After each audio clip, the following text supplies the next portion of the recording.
Hi, true crime fans. You're tuning into Coffee, Murder, and Mystery, a true crime podcast where we discuss murder, mystery, and the supernatural. Don't forget to hit subscribe.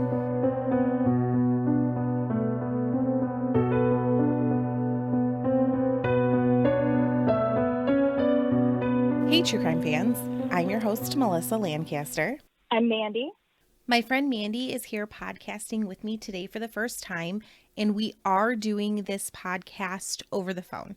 So this is our first time using that feature, so we do apologize for any sound hiccups that may occur. I did have a quick announcement to make. We did get our own website, www.coffeemurderandmystery.com, and we also now have a Patreon. So if you join our Patreon, you will be able to hear a new series. It's bi-weekly over the next month and a half, and it is on historical executions. I think it's going to be super interesting. I'm really excited about it. I also want to give a special thank you to the country of Zimbabwe. I just received an email that stated we were the #1 true crime podcast in Zimbabwe in the last 30 days. I am so thankful that you guys are enjoying my podcast. I feel very thankful that you're listening. And I think that that has been the sweetest thing anyone has said to me all month, that we have the #1 true crime podcast in Zimbabwe. So thank you so much. We are going to tell you the story of David Parker Ray and his toy box. Viewer discretion is advised for this episode. We're going to be talking about torture, rape, really some brutal things. And if you are my mom or my children, please turn this off immediately and go to the last episode. David Parker Ray was a Scorpio born on November 6th, 1939. According to sunsigns.org, if your birthday is November 6th, you are determined to get ahead in life. You keep your word and expect the same from your friends. David was born in New Mexico. He was a shy and socially awkward child, which led him to be bullied. David was raised by his grandfather. His father would come to visit him semi-regularly. Not much is known about his childhood, but his father was an alcoholic whom, on his semi-regular visits, would expose him to sadomasochistic pornography magazines. David had rape torture fantasies during his teenage years. I do feel that we hear about killers and rapists being bullied a lot. Same thing with pornography at a young age. I think that these are common factors. It does really seem like it, especially when you think about what pornography, especially like this kind of pornography, could really do to a young mind. It seems to me that this pornography, I don't think we know like an exact age, was being shown to David before like the age of 12, like maybe even like 8 to 10 is kind of my impression. I mean, that's just disgusting and abusive. Right. Yeah, exactly. David had a younger sister, Peggy, and she at one time discovered his bondage torture drawings when he was just a teen. David would also keep journals of torture bondage fantasies as well. David completed high school and was honorably discharged from the Army. David was mechanically inclined from a young age. He was known to take engines apart from junkyards and put them back together, fixing them. He would hang out at junkyards often and was known to blow stuff up in the neighborhood. David furthered his mechanic skills in the Army and went on to be a mechanic. David was married 4 times. All 4 marriages would be short-lived, but did provide David Ray with his daughter, Jessie. Did David have other children?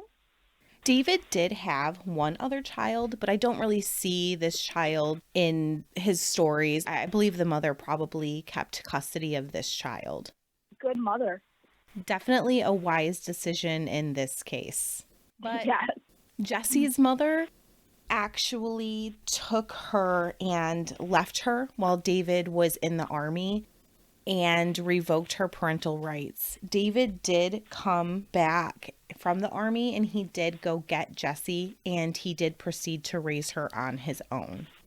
In 1997, David Ray would meet his girlfriend-to-be, Cindy Hendy. Cindy's childhood was not ideal. She was raised near Everett, Washington, where her mother bartended. I didn't see anything about Cindy's father, but Cindy's mother seemed to be a victim of domestic abuse, as well as an abuser. She was absolutely not a woman who put her child first. It's been said that she would regularly leave Cindy hungry. A childhood friend is reported as saying the following of Cindy's mother: "She would never give the kids a dime. All of us were hungry. We'd be lucky to get a can of tuna fish out of her. We'd go over after school, and Cindy would have to beg like hell until her mother threw us a can of tuna fish just to get rid of us." It sounds like Cindy's mother definitely wasn't maternal, but I don't think the part about her not wanting to feed all of Cindy's friends is a particular thing that she should be judged for. You know, as a single mom, it can get expensive to feed other kids, you know? That's true. I don't particularly want to feed the neighborhood kids either. Cindy's mother would regularly allow abuse in her household. Her boyfriend Dick would beat her mother in front of her. But her mother did move on to a different man, marrying him when Cindy was about 8. He tried to rape her at age 11, but convinced Cindy's mother that he was just drunk and in the wrong bed. You know, trying to commit rape in the wrong bed. Right, that can happen. Cindy's mother believed him, and together they kicked her out of the house. She must have ended up back home at some point for a short while, because at the age of 12, Cindy did leave home on her own accord. Cindy started a trouble life, as most 12-year-olds would on their own. She dated a drug dealer and prostituted herself. She also started drinking heavily and using cocaine. Cindy was said to have enjoyed rough sex and had rape fantasies, once telling her boyfriend that they should rape a prostitute. I read an article one time that said that childhood abuse can become adult hypersexuality. It's a way for the victim to regain control. I have heard that as well, and it seems like Cindy probably needed therapy that she did not receive. Definitely. Cindy ended up running from drug charges and ended up in New Mexico in 1997. And this is how Cindy Hendy would meet David Parker Ray, who would become known as the Toy Box Killer. Cindy and David Ray would meet at a state park where Cindy was employed. She was 37 years old when she started living with David, who was 20 years her senior.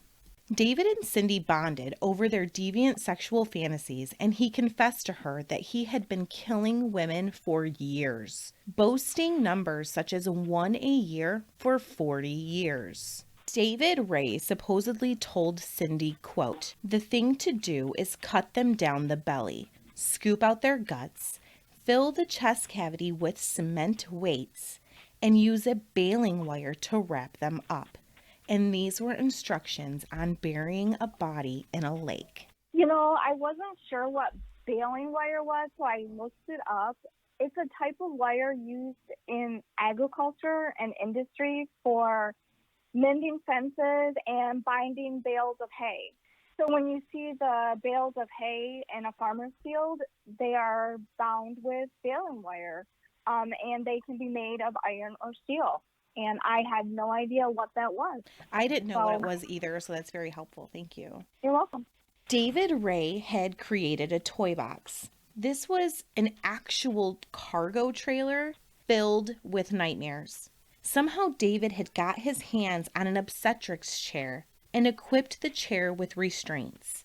He put a large mirror on the ceiling above the chair so that his victims would have to see themselves being brutally tortured and raped. The torture devices in this toy box included whips, chains, pulleys, straps, clamps, spreader bars, surgical blades, saws, dildos, syringes, and homemade electrical generator. Wooden devices were also found to restrain the women in different positions to make them easily accessible to rape. I heard that he made his own tools and torture devices. Some he did. He would actually cast dildos out of some sort of filler material. How gross is that? Oh my God, this guy. One thing that I want to be clear about is that David Parker Ray was never charged with murder. As a matter of fact, there are only 2 bodies even connected with him, and in one case, they convicted someone of her murder. David Ray did help torture her. But in the other case, he was never convicted of that murder. He was never even charged. The reason that David Ray has not been charged in any murders is because there is just no evidence. But FBI and law enforcement believe that he may have murdered up to 60 women in over a period of 40 years. 45 years seems like so long to be murdering and to get away with murder, but David Ray Parker may have been the evil genius that did it. What always amazes me about people who are evil is that they always are able to find and connect with other people who are evil as well. Going back to David's journals, David kept these journals from an early age.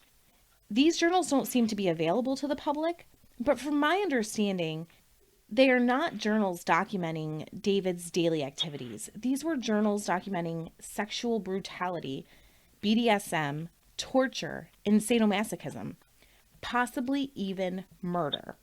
David claims that his journals just document fantasies, that nothing in them is real. Investigators suspect different. They heavily suspect that these journals document the kidnapping, torture, and rape of numerous women. But they document something else as well.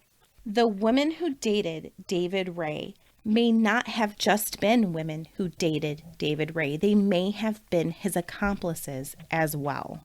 Even if both people are evil, it's amazing to me how they can trust each other not to harm the other person. I would think that they would be somewhat scared, but maybe something in their mind is lacking and they don't think of those things like normal people would. Right. Like knowing that my boyfriend was killing and torturing women, I would be terrified for my own safety, even if I was helping him. Right. And I would think that he may feel the same about me. Right. Another thing I've always wondered, like, how does this conversation come up? Like, you're just talking about fantasies and it's just escalating. Do you just meet somebody in a bar and you're like, yeah, I murder, I rape, I torture. And they're like, I'm down with that. I've never understood I this. do too. Or maybe they go on a dating website and that's both of their interests and they meet. Right. That's the nowadays way. Right. Yes, that's right. This is the 90s, right? Right. And people still met at bars and on the street. According to the podcast Serial Killers, David's first evil lair was a local cave. A cave David and a girlfriend would use to kidnap, rape, torture, and possibly kill women. One reason investigators cannot label this journal as either truth or fiction is because they can't locate the victims, either living or dead. But David did keep trophies, or at least investigators think. If you head over to the FBI website, they have a list of items they believe may have belonged to David's victims. If you have a missing family member from before David's arrest in 1999, take a chance and look. You may recognize something. Can you imagine how heartbreaking it would be to look at all of that stuff? Like, even if you don't know the victims, it reminds me of several years ago, I went to see the Titanic exhibit, and it made me feel really emotional to see the personal items of the passengers. It made it more real, even though I knew what happened and I knew that it was from real people. Just seeing it, it was really powerful. And I did look at these pictures. There's about 500 of them, but many of them are of the same item, just different pictures, different angles of the same item. And it really is sad. A lot of them are like little cherub pins or jewelry that the women were wearing. Right. So it really humanizes them when you look at it like that. We know they're humans, we know they're women, but to see that, it reminds you of, maybe that cherub pin was a gift from somebody's grandmother who loved this person, or, it could go on and on and on. And it's just really sad to me. Right. And these women really do deserve justice. Another theory is that David may not have killed anyone, but possibly made them forget. To help you understand what I mean, let's talk a little bit about the toy box. As I said earlier, the toy box was a cargo container full of torture devices and a gynecological chair. Looking at the inside of the toy box, it looks very crowded. There is so much stuff hanging from the walls that it reminds me of somebody's messy tool area in a garage. The dildos are unnerving.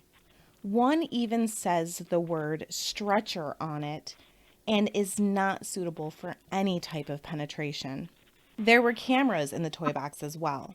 David was recording these women's torture from every angle. There were strange looking, naked, anatomically correct dolls sitting amongst these toys, and they were wearing bondage gear. When David took a woman into the toy box, it's believed that he would strap her in and she would hear a click. The tape that David had recorded for this purpose would start to play. I'm going to read this to you. It's not for the faint of heart. It's vulgar, it threatens, it mentions rape.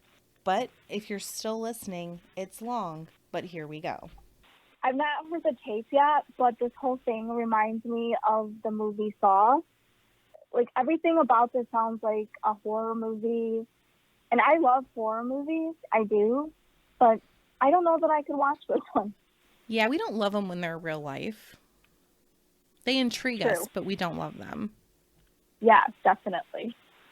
David's tape would start with, "Hello there, bitch. Are you comfortable right now? I doubt it. Wrists and ankles chained, gagged, probably blindfolded. You are disoriented and scared too, I would imagine. Perfectly normal under the circumstances. For a little while, at least, you need to get your shit together and listen to this tape. It is very relevant to your situation.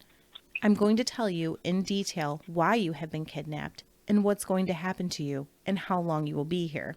I don't know the details of your capture because this tape is being created July 23rd, 1993 as a general advisory tape for future female captives.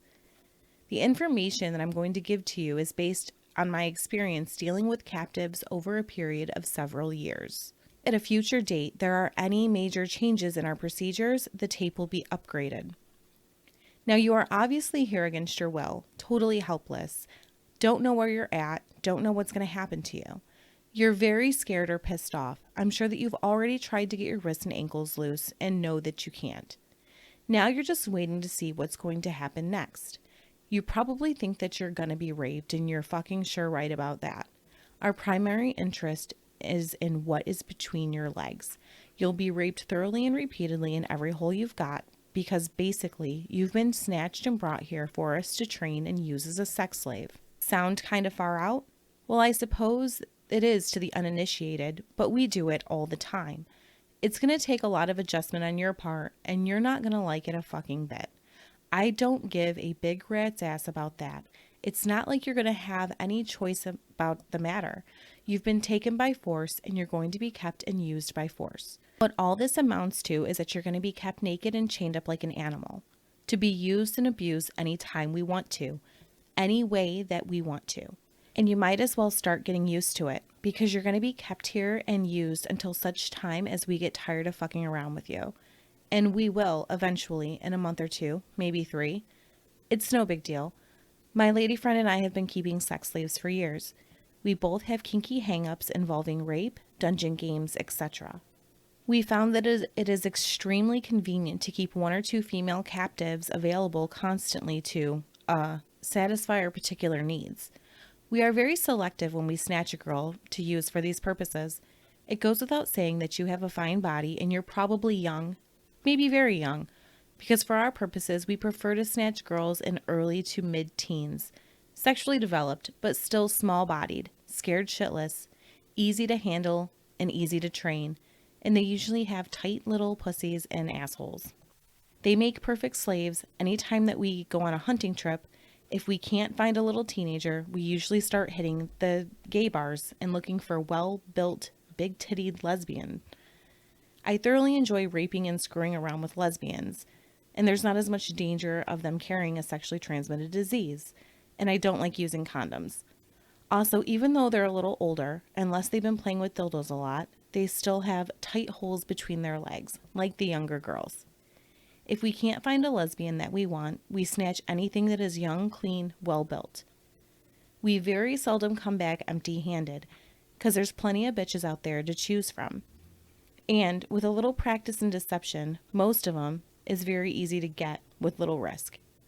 At this point, it makes little difference what category you fall into. You're here and we're going to make the most of it. You're going to be kept in a hidden slave room. It is relatively soundproof, escape-proof, and it is completely stocked with devices and equipment to satisfy our sexual fetishes and deviations. There may or may not be another girl in the room. Occasionally, for variety, we like to keep 2 slaves at the same time. In either case, as the new girl, you'll definitely be getting the most attention for a while. Now, as I said earlier, you're going to be kept like an animal. I guess I've been doing this too long. I've been raping bitches ever since I was old enough to jerk off and tie little girls' hands behind their back. As far as I'm concerned, you're a pretty piece of meat to be used and exploited. I don't give a flying fuck about your mind or how you feel about this situation. You may be married, have a kid or two, boyfriend, girlfriend, a job, car payment. Fuck it. I don't give a rat's ass about any of that. I don't want to hear about it. It's something you're going to have to deal with after you're turned loose. I make it a point never to like a slave, and I fucking sure don't have any respect for you. Here, your status is no more than that of one of the dogs, or of one of the animals out in the barn. Your only value to us is the fact that you have an attractive, usable body, and like the rest of our animals, you will be fed and watered, kept in good physical condition, kept reasonably clean, and allowed to use the toilet when necessary. In return, you're going to be used hard, especially during your first few days while you're new and fresh. You're going to be kept chained in a variety of different positions, usually with your legs or knees forced wide apart. And then there's just some horrible mentions of horrible rape, and I'm going to skip those because I can't even bring myself to read them. I can't even imagine that it's getting worse. Yeah, it's pretty bad. I feel like I can't even say that out loud. It's so bad. So it's just like a paragraph that I'm going to skip, and I'm going to start with, if you're a young teeny bopper and ignorant about fetishes and deviations, you're about to get an enlightening crash course in sex. Who knows, you may like some of it. It happens occasionally. If we want to take the time and trouble, even under these conditions, most bitches can be brought to orgasm. Now, I've already told you that you're going to be here a month or 2, maybe 3. If you keep us turned on, it's up to my lady. We would keep you indefinitely. She says it's as much fun and less risky. But personally, I like variety. A fresh pussy now and then to play with. We take 4 or 5 different girls each year, depending on our urges and sometimes accidental encounters. Basically, I guess we are like predators. We are always looking. Occasionally, some sweet little thing will be broke down on the side of the road, walking, bicycling, jogging. Anytime an opportunity like that presents itself and it's not too risky, we'll grab her, even if we've already got a captive in the playroom. Variety is definitely the spice of life. Now, I'm sure that you're a great little piece of ass and you're going to be a lot of fun to play with, but I will get tired of you eventually. And if I killed every bitch that we kidnapped, there would be bodies strung all over the country. And besides, I don't like killing a girl unless it's absolutely necessary. So I've devised a safe, alternate method of disposal. I had plenty of bitches to practice on over the years, so I've pretty well got it down pat. And I enjoy doing it. I get off on mind games. After we get completely through with you, you're going to be drugged up real heavy with a combination of sodium pentothal and phenobarbital. They are both hypnotic drugs that will make you extremely susceptible to hypnosis, auto-hypnosis, and hypnotic suggestion. You're going to be kept drugged a couple of days while I play with your mind. By the time I get through brainwashing you, you're not going to remember a fucking thing about this little adventure. You won't remember this place, us, or what has happened to you. There won't be any DNA evidence because you'll be bathed and both holes between your legs will be thoroughly flushed out. You'll be dressed, sedated, and turned loose on some country road, bruised, sore all over, but nothing that won't heal up in a week or 2. The thought of being brainwashed may not be appealing to you, but we've been doing it a long time and it works. And it's the lesser of two evils. I'm sure that you would prefer that in lieu of being strangled or having your throat cut. Okay, undoubtedly someone's going to be looking for you. There may or may not be a missing persons report, but nobody's going to be looking for you here. They don't have any idea where you're at. You don't even know where you're at. We're always careful about that. There are not going to be any knights in shining armor coming to rescue you. You are strictly on your own, and under the circumstances, I bet that is a scary thought. If there is another girl in the room, she won't be able to help you either, because she's going to be in the same position you're in. As for escaping, I'm sure you'll try to figure out a way. That's human nature, but it's not hardly even worth talking about here. It would not be prudent on our part to have you running around in the woods screaming rape. It would be an embarrassment to say the least. Consequently, you are going to be kept in an environment that is even more secure than a prison cell. If it has not already been done, very shortly a steel collar is going to be padlocked around your neck. It has a long, heavy chain that is padlocked to a ring in the floor. The collar will never be removed until you are turned loose. It is a permanent fixture. The hidden playroom where you're going to be kept has steel walls, floors, and a ceiling. It is virtually soundproof and has a steel door with 2 keyed locks. The hinges are welded on and there are 2 heavy deadbolts on the outside. The room is totally escape-proof, even with tools.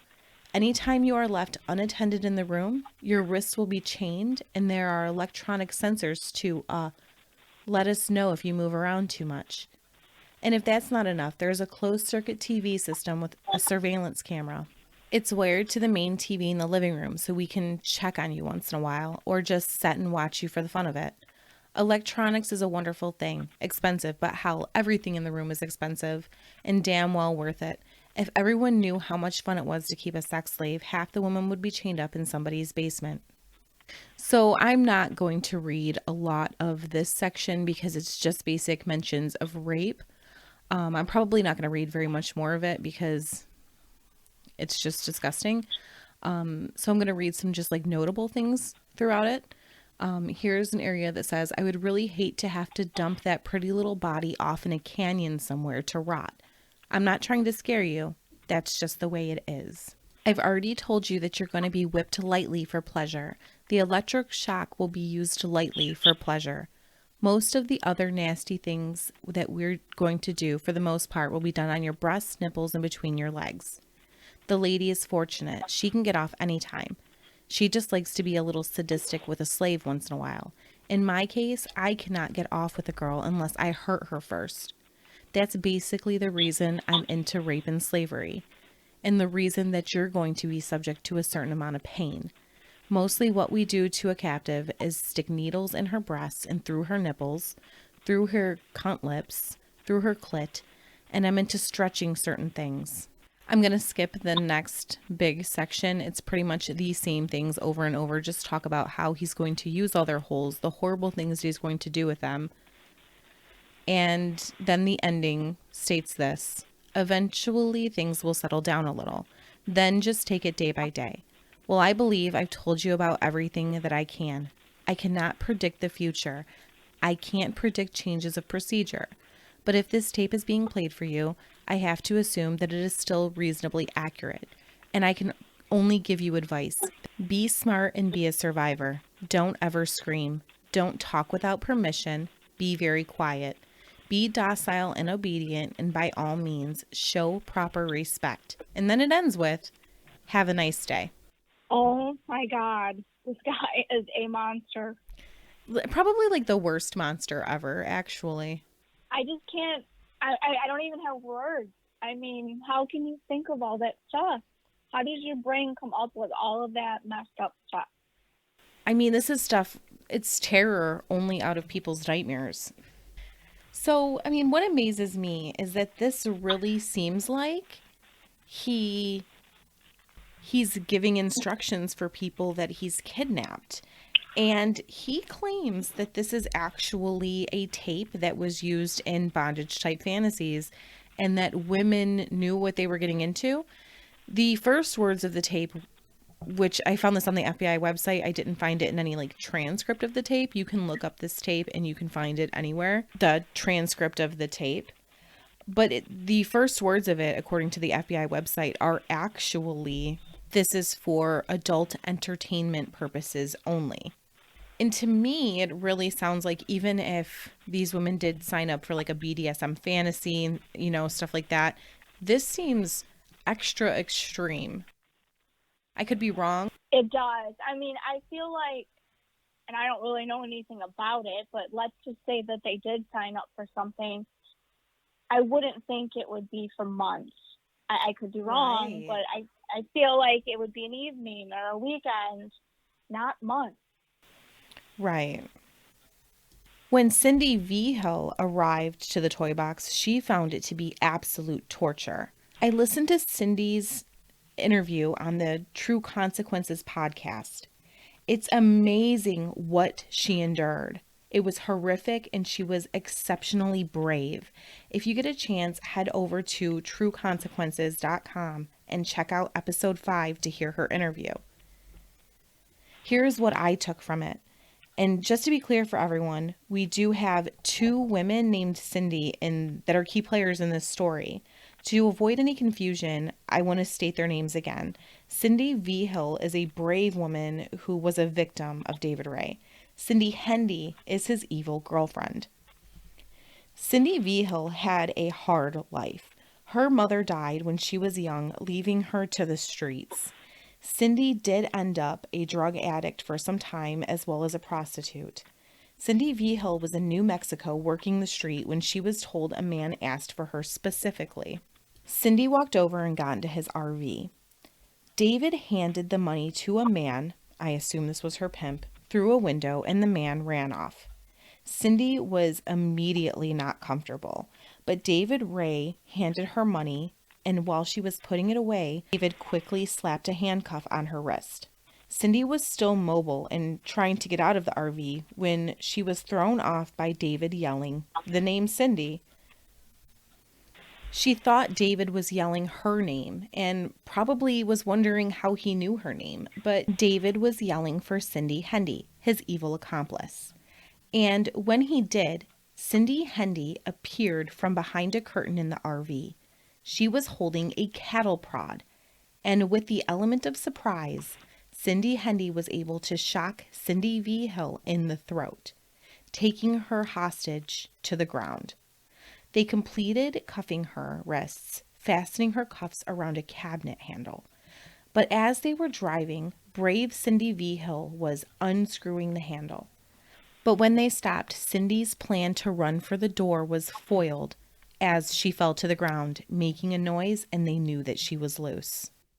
Can you imagine thinking that you might get away and then them finding out that you're not restrained? It would be, I just can't even imagine. I can't imagine what this No. woman went through. It's just terrible. Oh my God. Yeah, your heart would just sink right there. But brave Cindy's nightmare only got worse from there. They stripped her down, restrained her arms and legs, and put some sort of bondage mask over her face. Cindy could only breathe through the holes in the mask, no more sight. But she was smart enough to gag and pretend that she was going to be sick. They took the mask off of her so she didn't choke on her vomit, but that didn't work in her favor. They duct taped her head. After they took that off, they tried to force her to drink hot damn, but she kept spitting it back at David. Finally, they arrived at David Ray's home. They took Cindy out of the RV, restrained and naked. And this is during the day, and not a single person reported seeing this.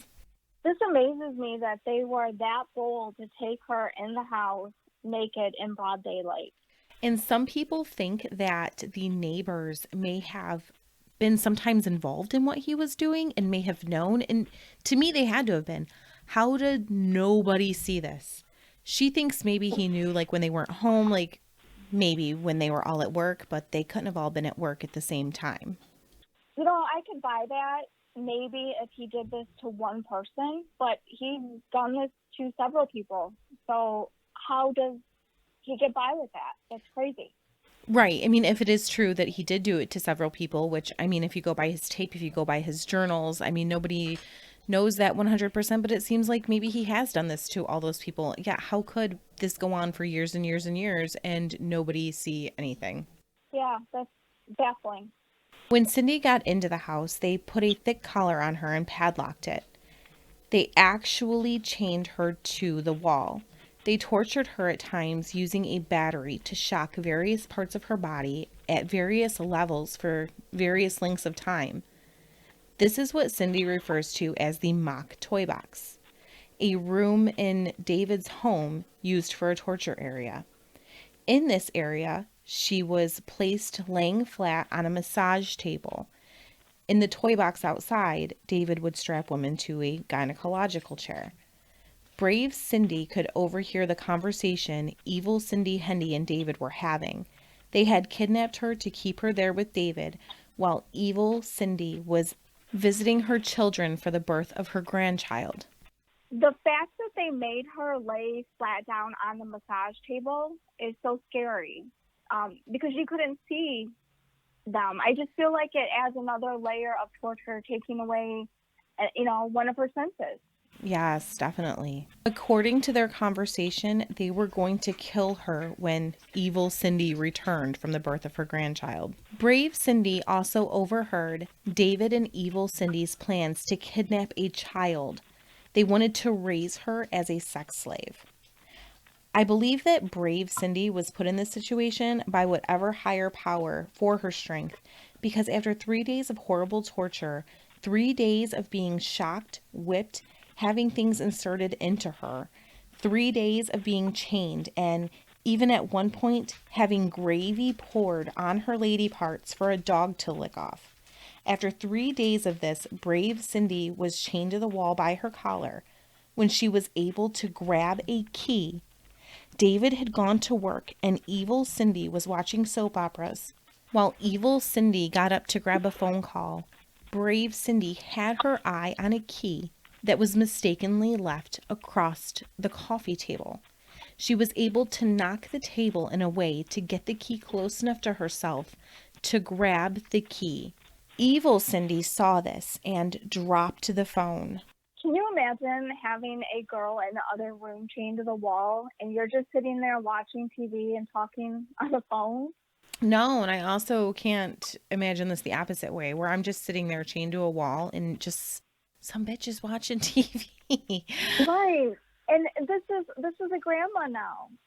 What?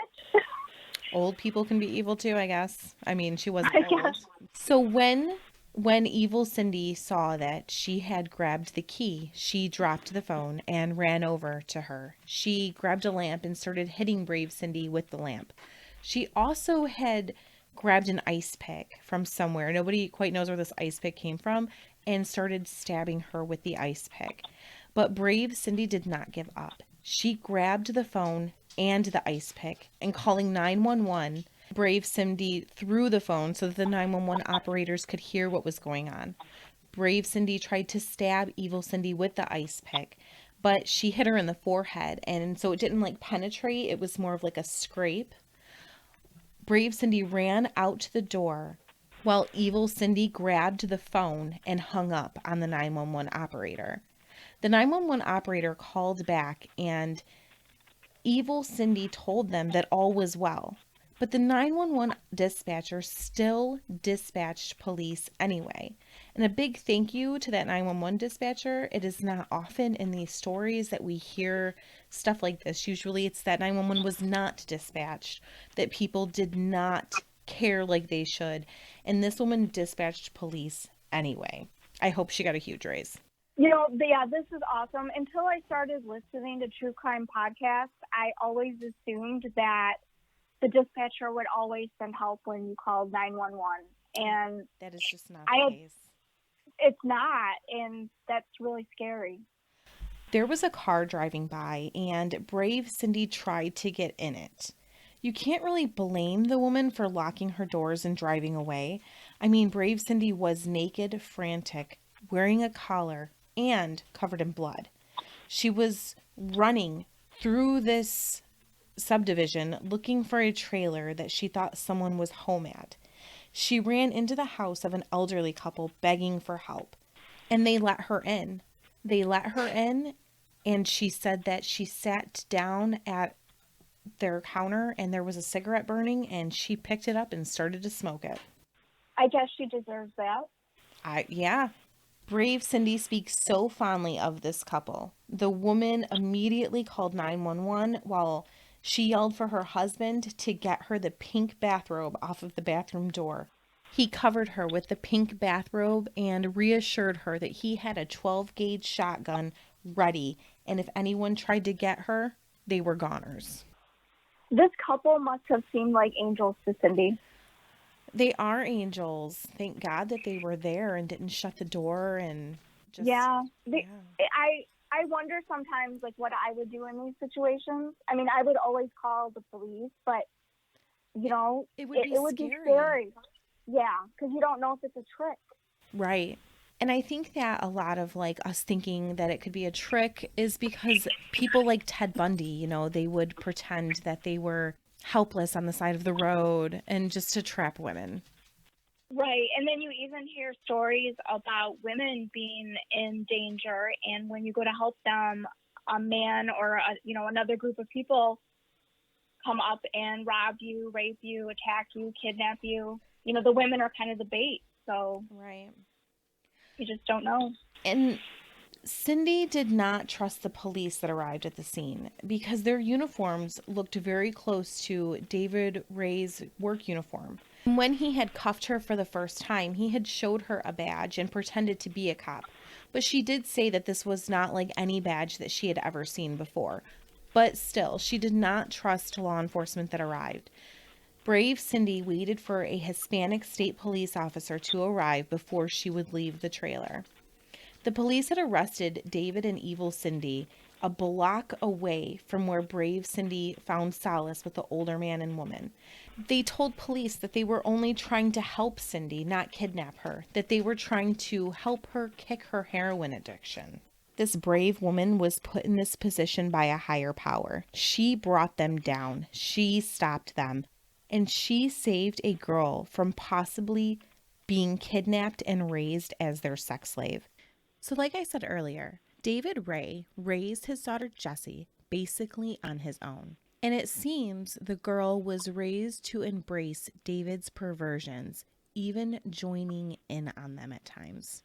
When investigators searched David's home and toy box, they found a video of an identifiable woman being tortured in David's toy box. The woman had a tattoo on her leg. Police put a picture of this tattoo out, asking for information on the woman. The tattoo was recognized by a family member, and the woman came forward with a strange story. Can you imagine finding that out about yourself like that? No. That's so scary. Kelly Van Cleve was newly married in 1990. She and her husband had an argument, and Kelly took off to the saloon for the night. After having a few drinks, Kelly was feeling a little extra drunk and asked a friend to help her get home. Unfortunately, this friend was Jessie Ray. Jessie put Kelly on the back of her bike and assured her that she would get home safe. She just needed to stop at home for something really fast. When Jessie and Kelly entered the home of David Ray, they just said, "Have a seat on the couch. I'll be right back." The next thing Kelly knew, there was a knife being pointed at her and a collar being put around her neck. She was now at the disposal of David Ray. After days of torture, Kelly was let go. I read a few different accounts of this. Some sources stated David Ray took her home and claimed that she was wandering on the beach and he just found her. Other sources stated that Ray slashed her throat and, thinking that she was dead, dropped her on the side of the road. Either way, her new husband did not believe her. By the time that she had made it home, he had already filed for divorce, assuming she was cheating.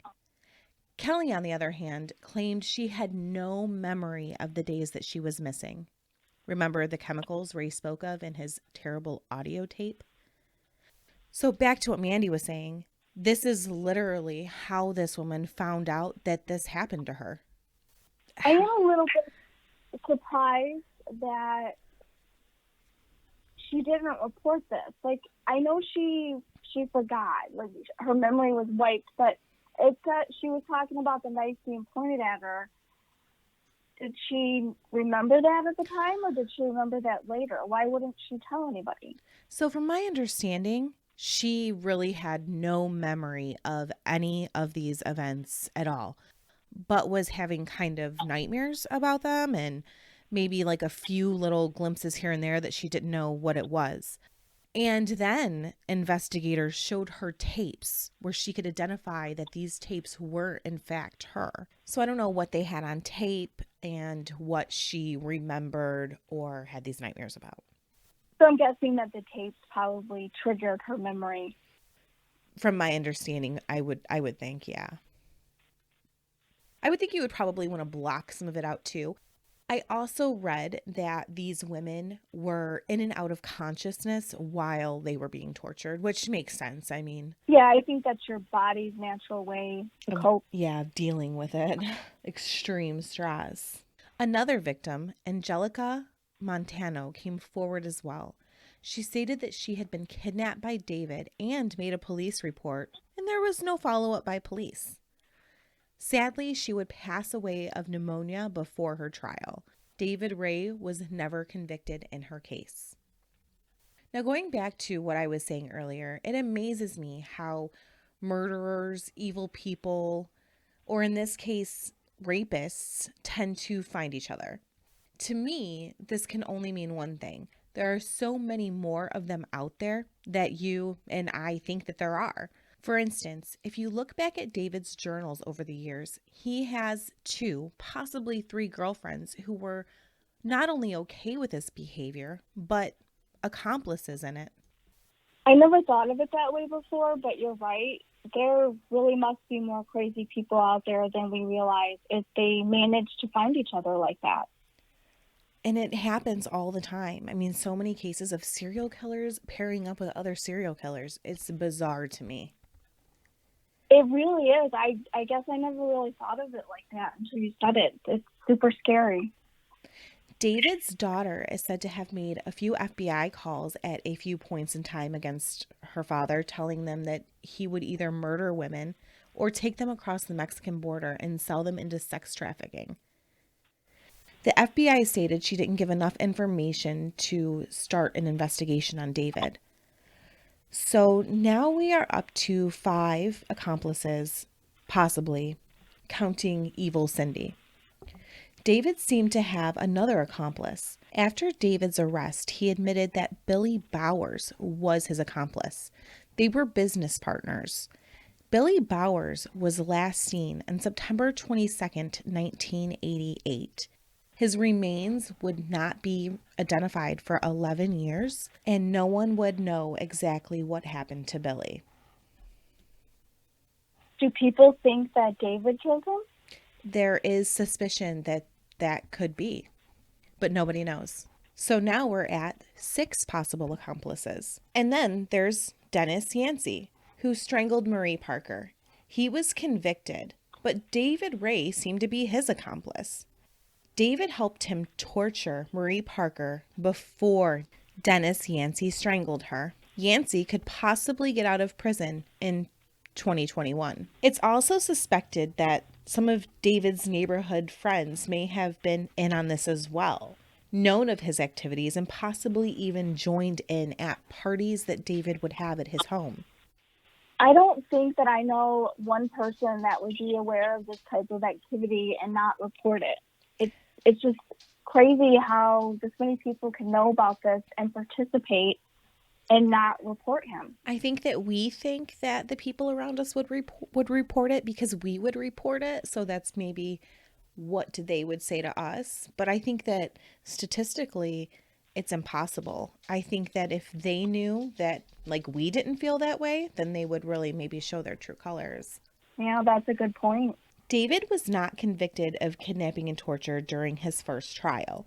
The judge would not admit much of the evidence into the trial. A lot of the torture devices and the audio tape could not be used. Also, he was to be tried for the 2 women separately, leaving the jury to not be able to hear from the other victim, to just think that this was a one-time circumstance. Why wouldn't they allow the torture devices and audio and let the jury know about the other victim? I honestly could not understand that. I really couldn't. It something about, from like when the crimes were reported and going back to that, that time, how they could not prove that those things were actually in the toy box at that time. I personally didn't understand any of it, because how can you prove anything was there the day before today? I mean, unless you have a videotape of it. I didn't understand that at all. And honestly, I just think that the judge in this case was not a fair judge. Right. It doesn't sound like it. I don't understand. David argued that the bondage was consensual, and that since Cindy Vigil was a prostitute, she knew what she was signing up for. It was a hung jury with two women not able to make the decision of a guilty plea. The prosecution, wanting to get David off the streets, offered him a deal. David would spend life in prison. He was sickly. And Jessie Ray, David's daughter, would go free on time served. David took this deal, only serving a year before his health got the best of him and he passed away. I'm glad karma got to him. See, I think that this is crap. I wish he would have served way more time in prison. And Jessie Ray was literally, at least one time, lured women into his lair, literally for him to torture. I almost wish that he hadn't taken the deal. Even if he would have gone free, he was sickly. Like, they said that he was having heart attacks and chest pains and everything all throughout his trial. So he was sickly. He didn't even serve a year in prison. I kind of wish she would have served the time instead. I feel like they both kind of got off here. It really sounds like they did. And unfortunately, in my opinion, I think that because Brave Cindy was a prostitute, I think that people probably automatically judged her before they listened to her story. Right. And, when she is telling her story, one thing that I noticed is that, and I've never picked up a prostitute or prostituted. I have no idea like how any of this really works. But she stated that David had handed money to like her pimp out the window. I wonder if he knew what she was signing up for. Then he paid Cindy separately. That is a good point. And then he cuffed her. So I wonder if that guy knew, and he's, oh, we need a girl, we need to keep her a while, and, and they gave David her. I wonder if this could be something that had happened before to different women that, worked for him. Yeah, that is a good point. Has anybody talked to him? Does anybody know who he is? I did not see anything on any of that in any of my research, and for this particular case, I think that I have 25 resources I have to list, and I didn't see anything aside from that. And I mean, he's a pimp, so I mean, what information is he really gonna give, I guess, I don't know. Yeah, that's true. He probably disappeared as soon as that girl got free. And I'm sure he probably doesn't use his real name. Right. David could be telling him, hey, I need this girl. She won't remember a thing, and as soon as she got out, he probably split. True. Thank you for listening to our podcast. Don't forget to subscribe. And if you liked it, please make sure you leave a 5-star rating. You can find us on the web at www.coffeemurderandmystery.com. Follow us on Facebook. You can find our Instagram at Coffee Murder Mystery, Twitter, coffeemurder_. Send us a Gmail at coffeemurdermystery@gmail.com. Thanks for listening. Stay safe, and always remember, evil people are everywhere. Bye. Bye. Thanks for tuning in to Coffee, Murder, and Mystery, a true crime podcast. The information provided in our podcast is solely of our opinion based upon articles that we have read and researched research that we have done. If you feel something has been presented unaccurately or unfairly, please send us an email at coffeemurdermystery@gmail.com. Thanks. And